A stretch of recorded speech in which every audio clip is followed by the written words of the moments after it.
গরম তেলে দিয়ে দিলাম লবণ। রুই মাছ দিয়ে নতুন আলু দিয়ে ভুনা করব। এবার দিয়ে দিব মাছ, রুই মাছ।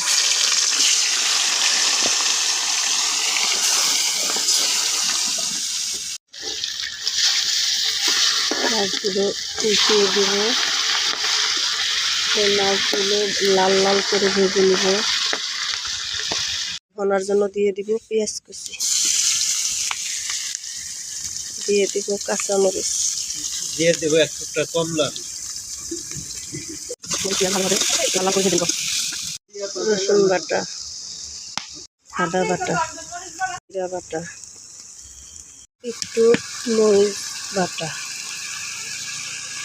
হলুদের গুঁড়া কষিয়ে নিব।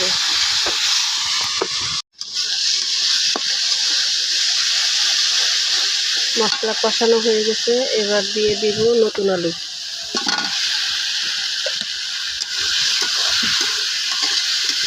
আলুটাকে ভালোভাবে কষিয়ে নিব। কষানো হয়ে গেছে, এবার দিয়ে দেব পরিমাণ মতো ঝোল।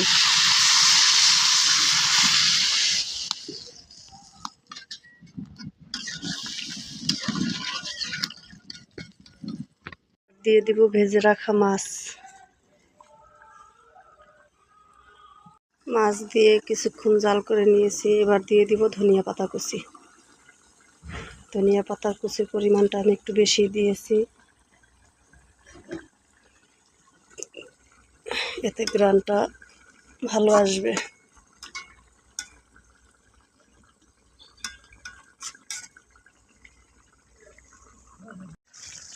রান্নাটা হয়ে এসেছে, এখন নামিয়ে নেব।